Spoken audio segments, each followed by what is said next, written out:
Welcome to Season 4 of the Knack for Business podcast. Question for the audience. How do you automate customer conversations with AI without losing trust, control, or the human touch? Fuad will reveal how KarmaFlow.ai builds autonomous multi-channel AI agents that just don't reply. They think, adapt, and build real relationships. He'll break down how to blend empathy with automation, how to scale conversations without sacrificing authenticity, and how to govern AI so it stays ethical, compliant, and safe. Our guest today is Fuad Miah from KarmaFlow.ai. He's the co-founder and CEO of KarmaFlow, and it's an Ottawa based company developing multi channel AI agents designed for research grade reasoning and governance. A graduate of MIT in data science, Fuad combines a deep understanding of marketing strategy with applied AI design to help organizations automate communication while preserving authenticity and empathy. He has led multi-million dollar digital transformations and now advocates for ethical, autonomous AI systems that deliver real world business impact. Bud, welcome today. Welcome here. And do you have a favorite quote or saying you'd like to share with us, sir? Thank you so much, Bernie, for having me. Favorite quote would be a very common one. We all know the perfection is the enemy of good enough. Yeah, that's my motto in life.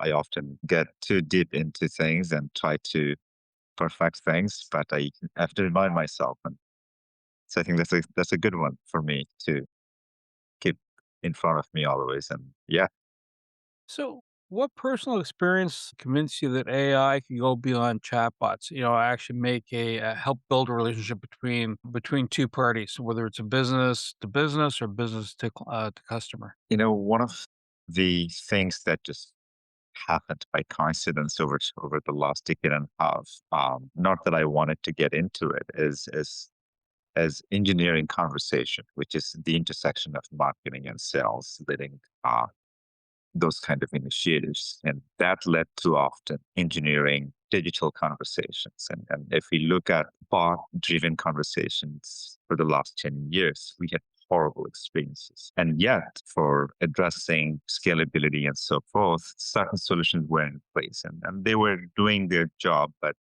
the experience was not great. They were robotic and often not, human-like. But so as generative AI uh, evolved very fast, we found that reasoning with enhanced context and enough training, we could imitate empathy.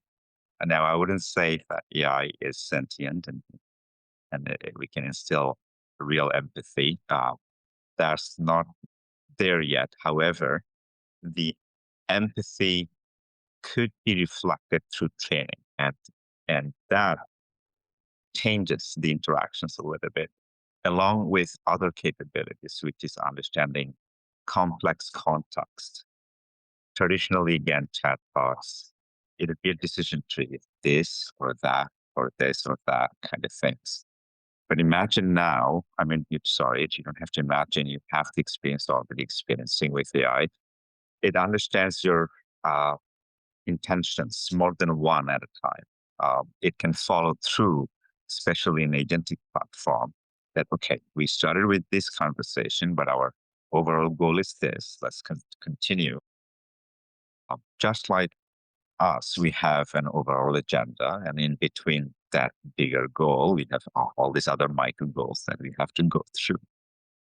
And and these kind of abilities with human-like reasoning and the access to tools that you could orchestrate to this reasoning with your business tools like your telephone, your knowledge base, your CRM.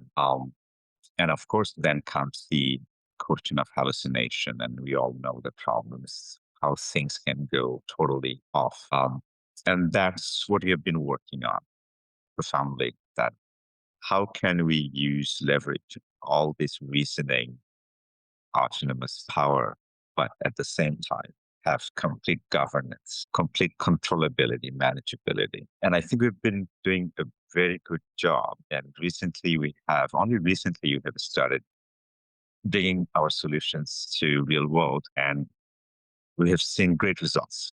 Customers like CAA, or general contractors, they have put our agents in very critical interactions places. So, for example, our general contractors, they're using our AI agents to nurture customers, moving them from early stage intent to sales qualified ready leads, and moving them towards a booking appointment. And it's not just there, but continuing throughout the life cycle of the lead journey, augmenting staffs and also collaborating with staffs, making sure that things happen in between. So the possibilities, I think, are immense, and we have been able to see it a long time, and hence we were passionate, and then we continued our work, and that's what brings us to where we are.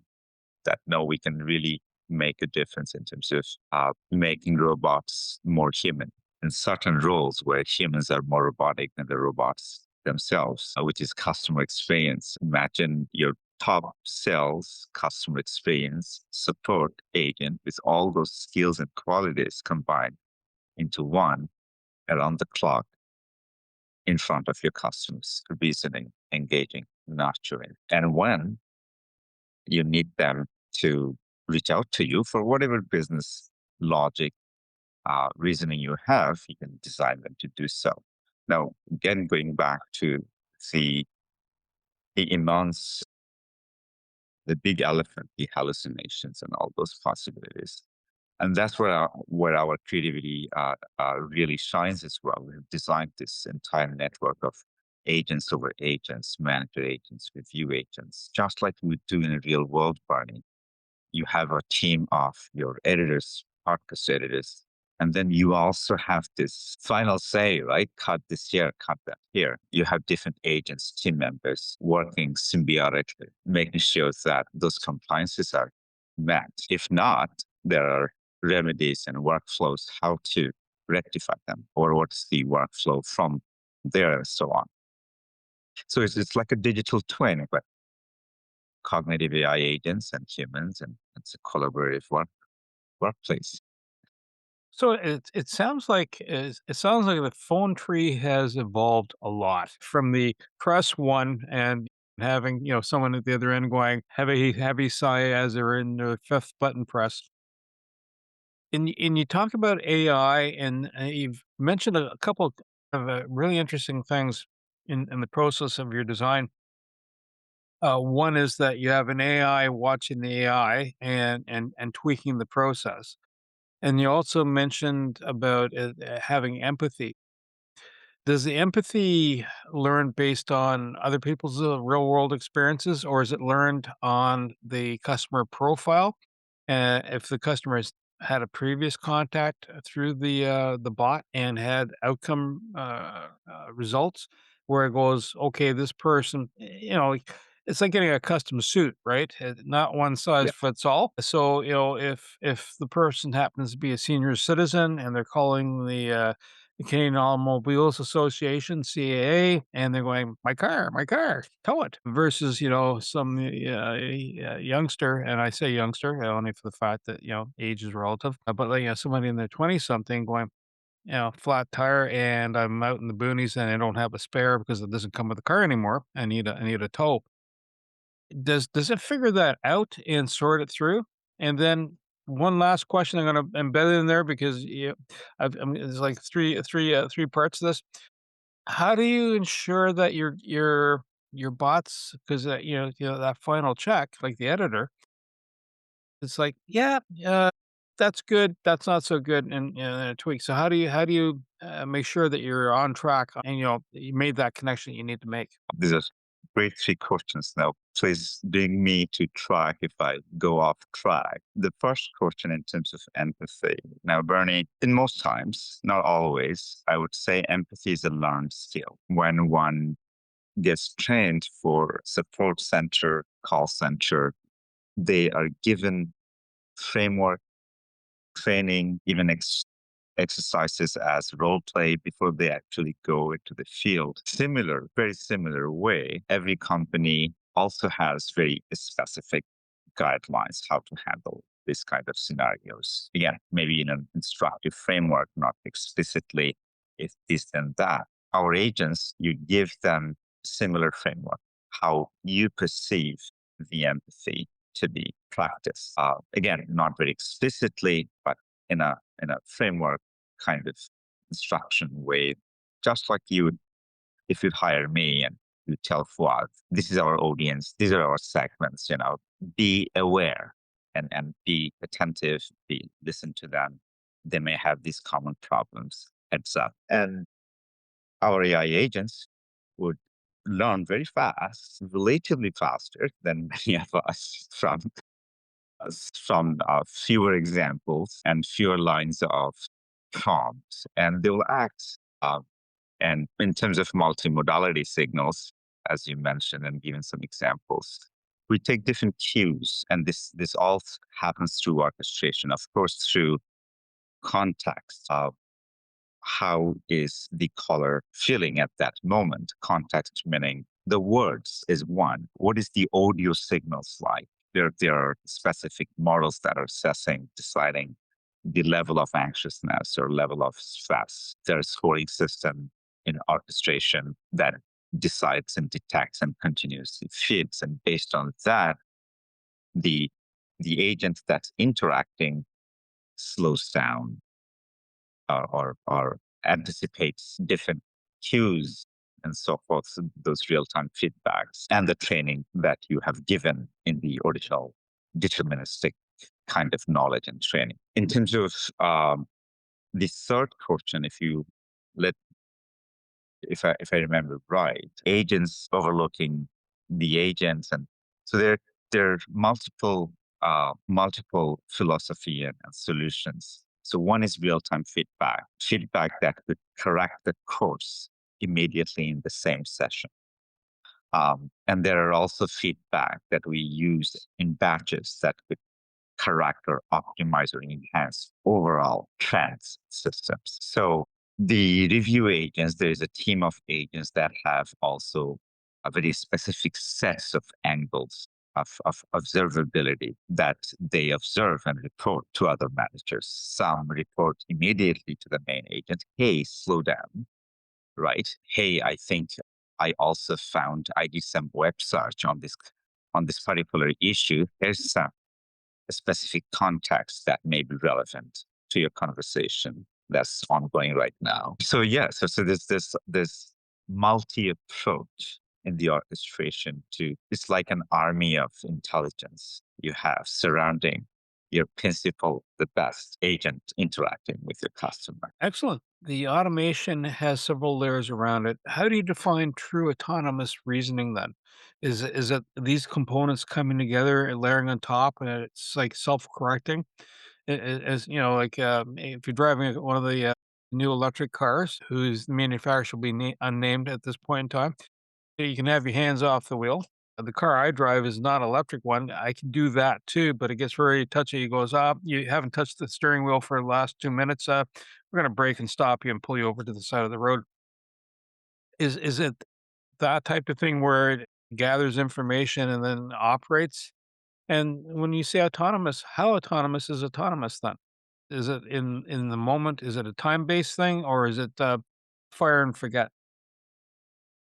As you said it, just like real employees, you can have one staff that say, these are your boundaries. Anything beyond that, you pause, reach out to me, find out what I have to say, and wait for my decision. And then you'll proceed. So you set the boundaries where their capabilities of decision making ends. And what are, again, there could be unknown unknowns. And based on your boundaries, it will decide, even for those unknown unknowns, what is the best course of action. Now, given that their reasoning is human-like reasoning, you can expect the most human-like outcome from those decisions. You can definitely set hard boundaries that I don't want you to go. Like, don't even think. Stop thinking after that, right? You're no longer a human after that particular event. So there's absolute controllability in terms of how autonomous you want them to be. So, for example, email channels, if a customer, let's say, comes up with something that never been seen before, and your instruction as per your company policy is not to act for unknown stuff, but reach out to your manager. It'll do that. Or if your instruction is do at your best, given all the other best, all the logics and reasoning and playbook, you have to take a decision, but also alert internally that you have taken decision that was somewhat within your boundaries or you were not as confident and so forth. So yeah, just like in the real world, Bernie, you'd set your rules for your business, for your employees, and you do that, and you'll that's what they'll do for you. That's interesting. At least I won't worry about getting a marriage proposal by quite by accident from a bot then. So, keeping things safe. How do you keep them safe? Like, how do you know that? Because sometimes when you test the boundaries, like when you have kids, AI is starting to sound like having a human being. And like if you think of kids, they're continuously learning, and every once in a while they you gotta push the boundaries, right? And they're like, Dad, does this bother you? Oh no, not at all. So, whoa.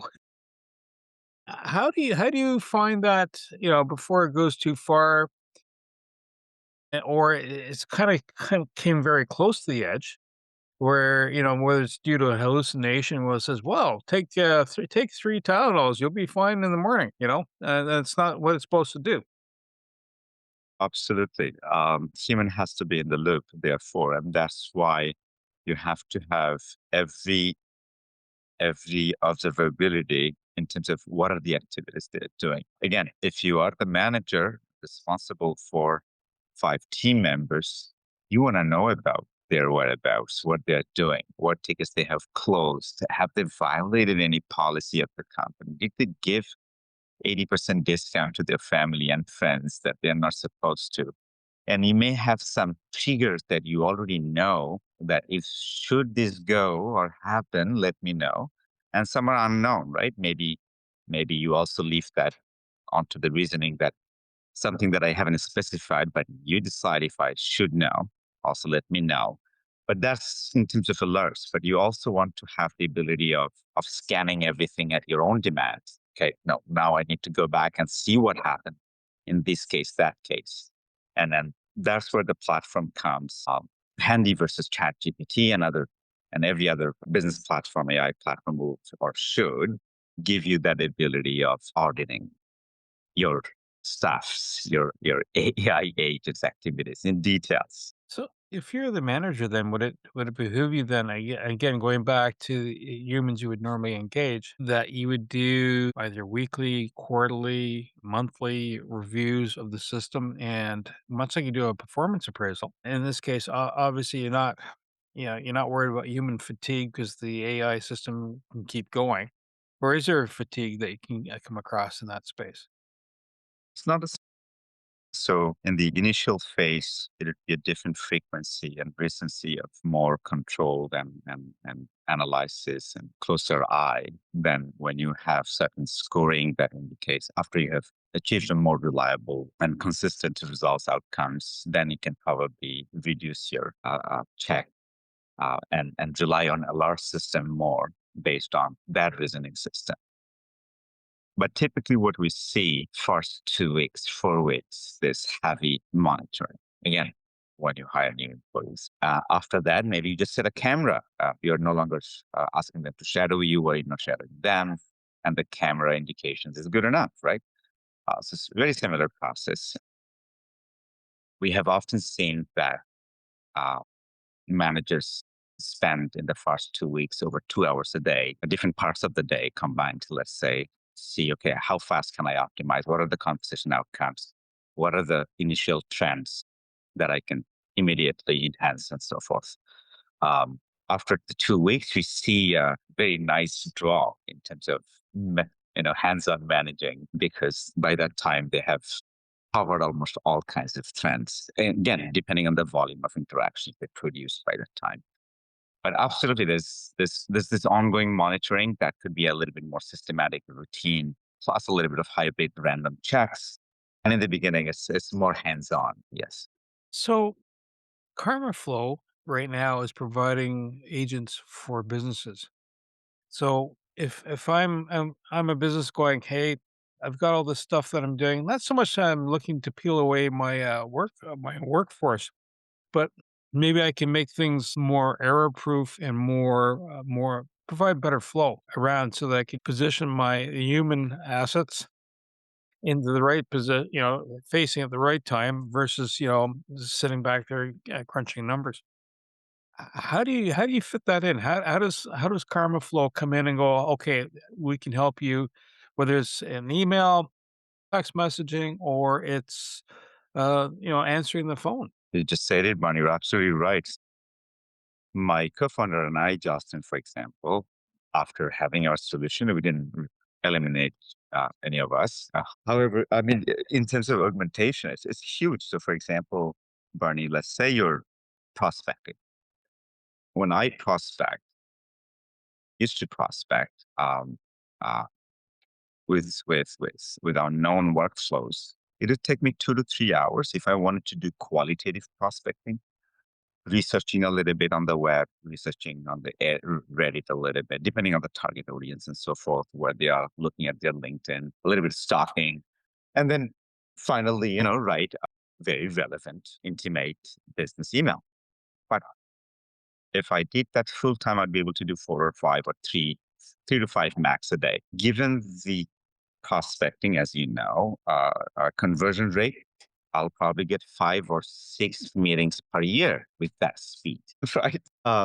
So hence, this is an example where you can put an AI agent, a research AI agent, give it, let's say, your entire leads, 5,000 leads that you have prospects, could bring it or from another, whatever's your prospect list, and you can ask it, what, where you're burning, and you're going to go whatever and use whatever tools you have, our own CRM, your capability of doing web search, LinkedIn search, these, that, and come up with intel that will help you to craft an amazing 3 to 5 lines email that really showcases, you have done your job research and build rapport and be very specific and your goal is to create a meeting.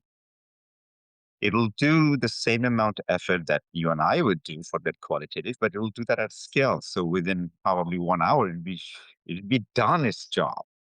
And instead of getting those 5 meetings per year, I'll probably be getting that, so that's a big difference, augmentation. And the other thing, one of our customer, for example, auto general contractors, or even CA or any of them, if you look at before, the challenges were that how do I get someone with all the expertise, knowledge, and services, product expertise, who knows how to use our CRM and so forth, answer the call and serve our customer and dispatch someone if someone is available.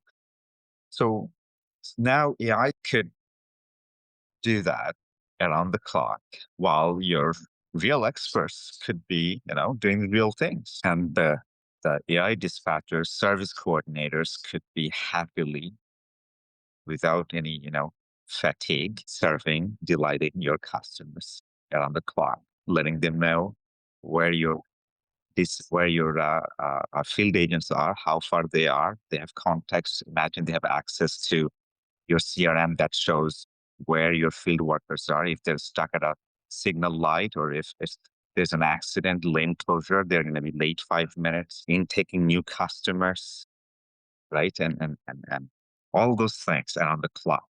I'm getting the picture of all the different utilities that can happen. Where do companies kind of shoot themselves in the foot, so to speak, when they're looking at AI and going, okay, I'm going to use AI, right? And I have sitting next to me a device from the Google Planet, and if I say its name, it'll come alive, and that's AI, right? But that's it'd be a mistake to assume that that's going to help me out a lot. And I know that the information that it captures is not private and it's actually public. And not public as in like, you know, my neighbor down the road won't be able to listen to me, but it's public as in it's now in the cloud outside of my control.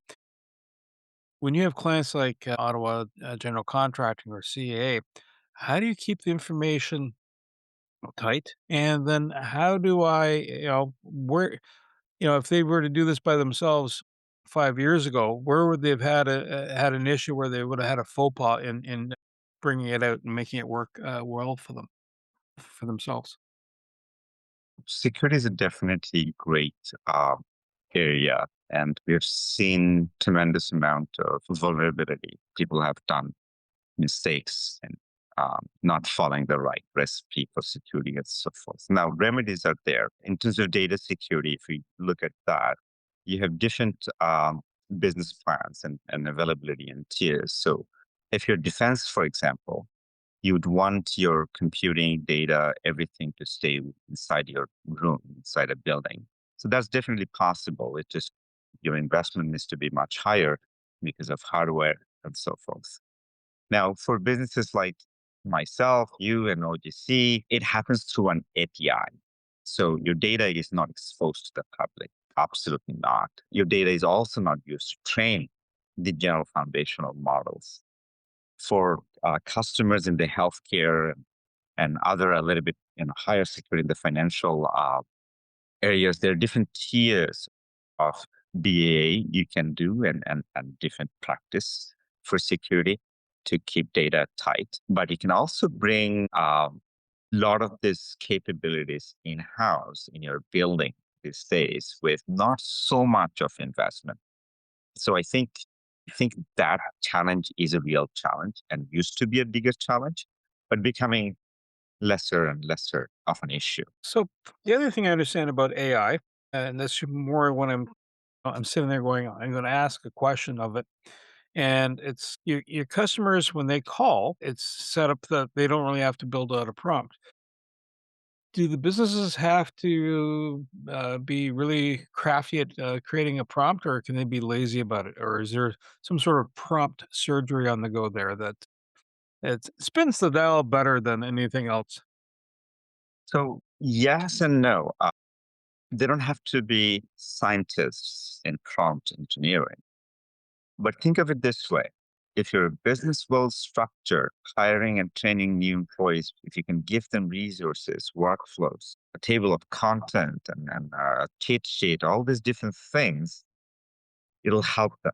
Uh, the more structured you are. And similarly, when you hire AI agents, if you can give them your documentation, your policy, resources, versus if one document conflicts the other document, just like and again in the real world, your new employee would be confused. What do I do? Which one supersedes which, right? So from that perspective, yes, you will have to have a CRM. You have to have your policies, your to do's and don'ts, all those things. If you don't, then it's a time to structure those. And yes, but to go back, do you have to have a course done in prompt engineering? No, you don't. It's more like you giving the right resources and are they conflict free? Are they consumable by a reasonable IQ level person? Then yes, our AI agents would be able to understand those and use those. So when you're building a system, and this is, I think this would be true for anybody in any system, whether it's AI, whether it's, even if you're a teacher, right? Just you're viewing information to a student population. How do you limit bias? Or if there is bias, that it's not layered in? Because sometimes I've heard people talk about bias, and I'm sitting there going, there's bias? And you kind of looking at it, it's like, where? Like, how? And then later on says, "Well, it's like 3 layers down if you understand the reasoning, that brought you to this point." Okay, now I get it. How do you mitigate or work with it? And I think that's the real problem, even till this day, especially with some of the vendors and other vendors. So, for example, OpenAI would be like, that's a great idea. And then you ask, and then you tell it, are you sure? Can you review that statement without any bias? Then it'll have another statement. Versus, let's say, Claude, it'll probably be a little bit more critical of your ideas than always clapping your ideas no matter what. Other kinds of faith-based hallucination and there are different kinds of hallucinations that it gets victim. No, I didn't know that. That's I did not good. know the pink elephants and over there. Okay, got it. There are certain techniques experts use, and then those techniques will change and they're very fluid. So one of them is that I often suggest is a prompt is assess cognitive distortion for your, whatever you are outcoming.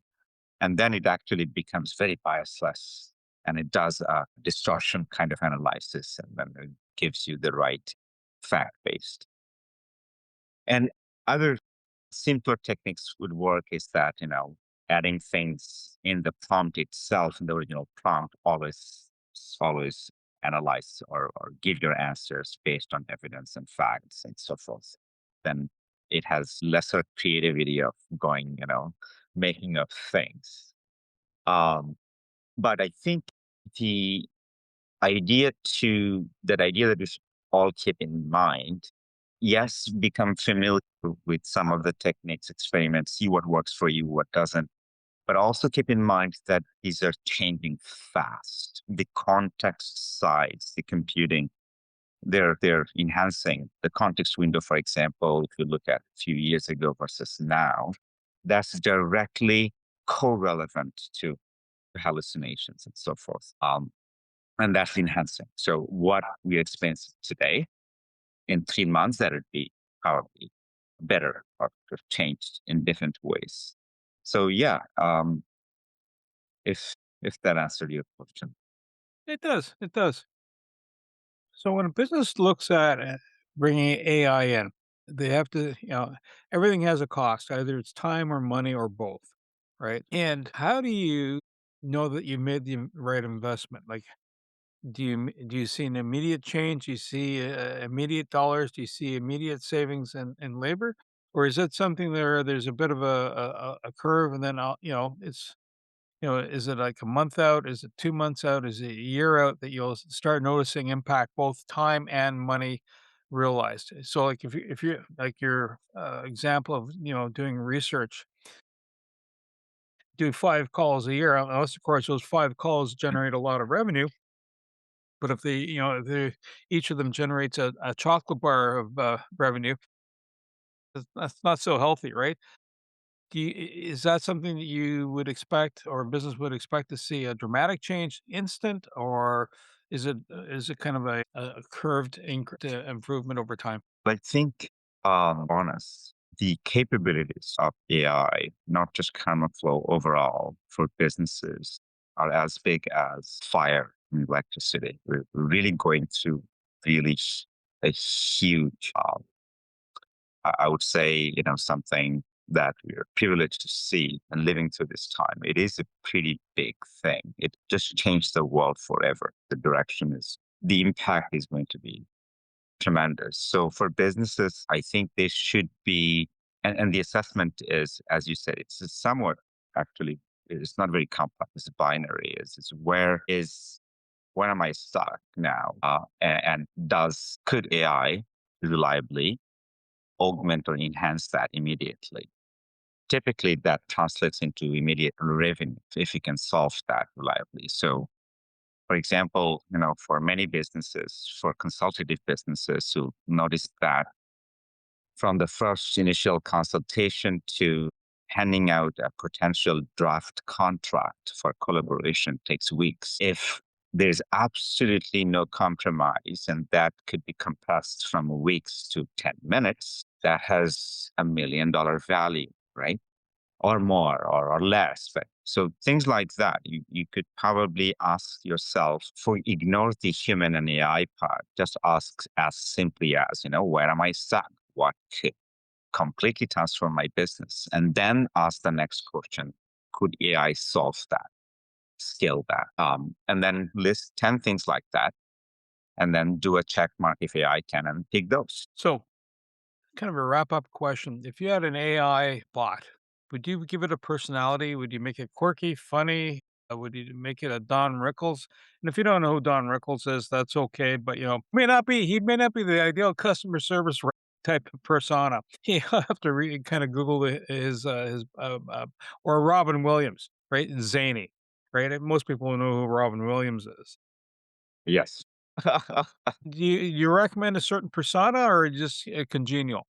Well, I think up until now, we have tried the concept of personalization only through understanding segmentation.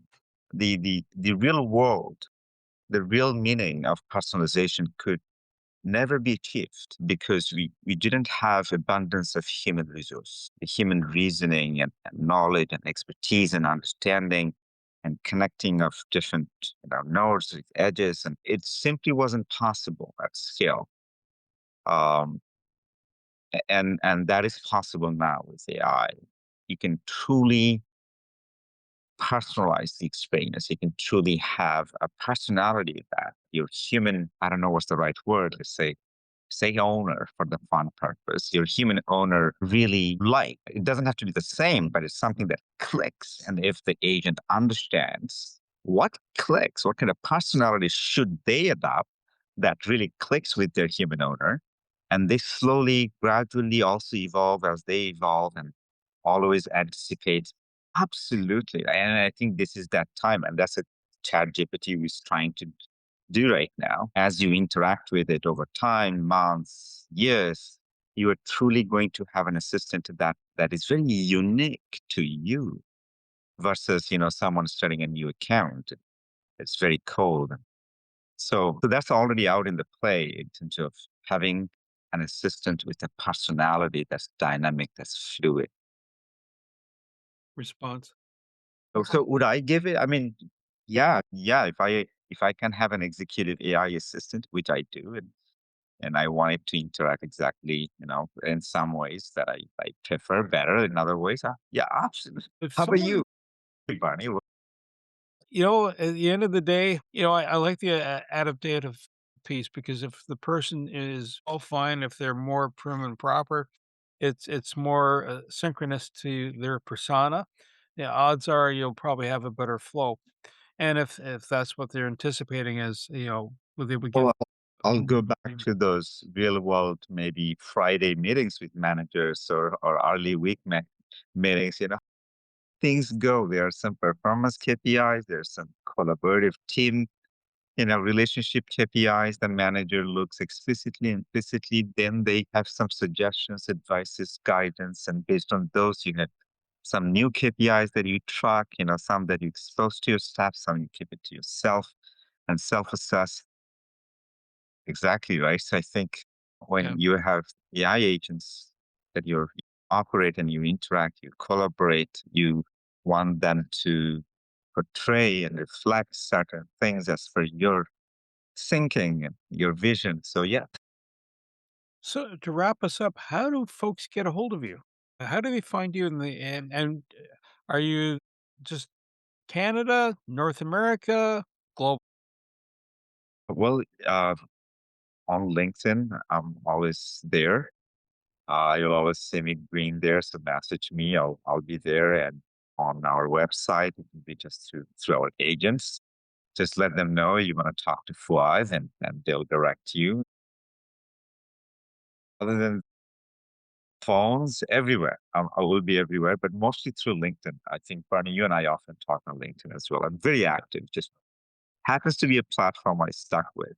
Fuad, I want to say thank you for taking the time today to have a chat with us about the karmaflow.ai and the potentials behind being of service to a business and us to you, the Knack for Business listeners. If, at the end of the day, you're looking to integrate AI into your workplace, reach out to Fuad. If you have clunky, chunky chatbots and you're going, oh my gosh, what was I thinking? Reach out to him. He can help you out.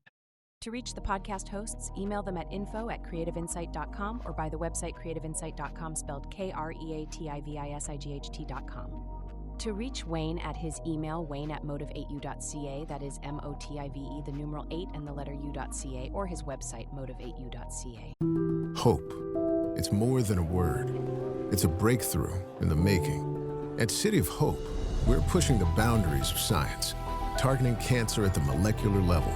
With teams of experts working together to personalize a treatment plan right down to your DNA with unprecedented speed, making every second count with appointments in as little as 24 hours.